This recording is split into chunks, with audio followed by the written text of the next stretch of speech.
the vision of me getting there, of him screaming, you know, "Mommy, please don't let me die." You know, seeing the blood, I just keep visualizing it over and over in my head.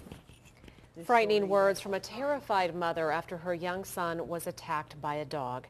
That's where we begin this half hour. Good evening. I'm Tanya Foster. And I'm Rob Hanrahan. Friday, we shared the emotional story of 7-year-old Carlos Vasquez and our very own Chris Papps, both recently attacked by dogs. And as much joy as dogs bring into our lives, tonight we continue to look at what happens when things go wrong. And we got to warn you, this story does contain some graphic images. CBS 21's Chris Papps is here now with the story. Chris? Well, Rob, for tens of millions of Americans, dogs are our best friends. They love us, they protect us, they keep us company.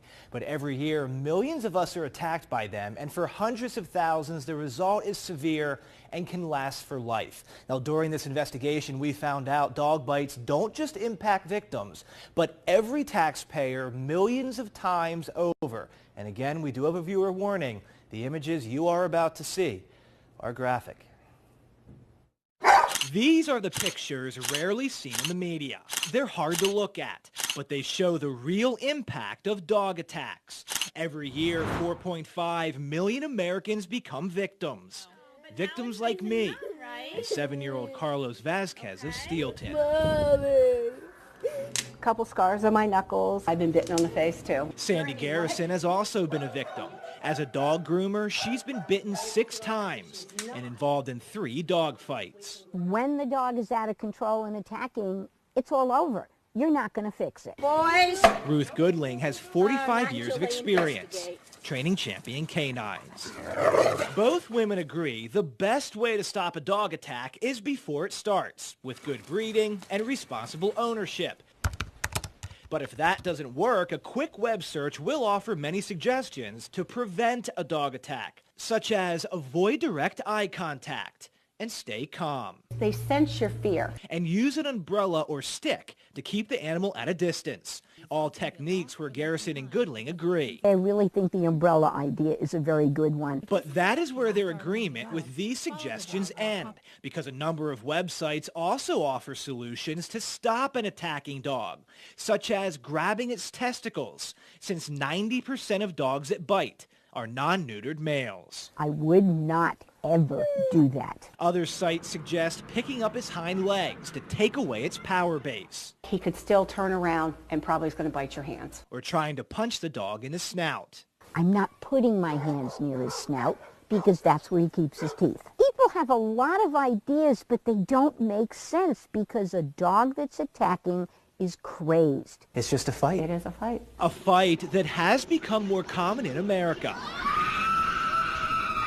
While the overwhelming majority of dogs never hurt anyone, a small percentage does create significant problems. Since 1986, the number and severity of dog bites has drastically increased. Fatal attacks are up 82% over the last 30 years. People think of their dogs as little children in fur coats, and they're not. A dog is always a lethal weapon, and people don't realize it. Every day I am contacted by people who've been attacked by unrestrained dogs. Dog bite attorney Thomas Newell realizes it. He has spent the last 33 years representing dog bite victims like these. This problem is literally an epidemic. An epidemic that changes a victim's life while costing taxpayers millions.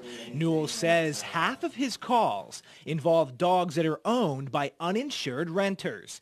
And the majority of victims, children and the elderly, are on government-subsidized health care, meaning taxpayers are stuck with the hospital bills. CBS 21 analyzed government numbers and found from 2009 to 2013, dog bites have cost state taxpayers nearly $43 million in medical costs. Yet in PA, only after a dog attacks someone does the state require the owner to get $50,000 in liability insurance. But by then, it's too late. The taxpayer can't get reimbursed, and the victim oftentimes cannot get cosmetic care because plastic surgeons rarely take public health insurance. And the victim becomes victimized again. Correct. Liability insurance to cover dog bites is not expensive. CBS 21 got a quote from State Farm for a $100,000 policy in Harrisburg.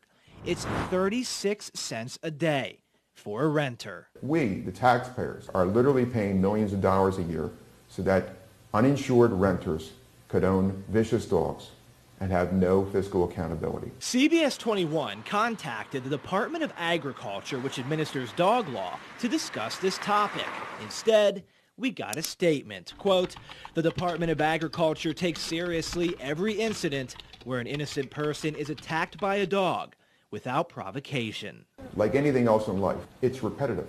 It's only going to get worse unless action is taken by, in my opinion, the government officials. Now, most states do allow laws that mandate that certain dog breed owners do carry liability to protect those potential victims, but Pennsylvania law forbids what is known as breed-specific legislation, so victims here are not protected.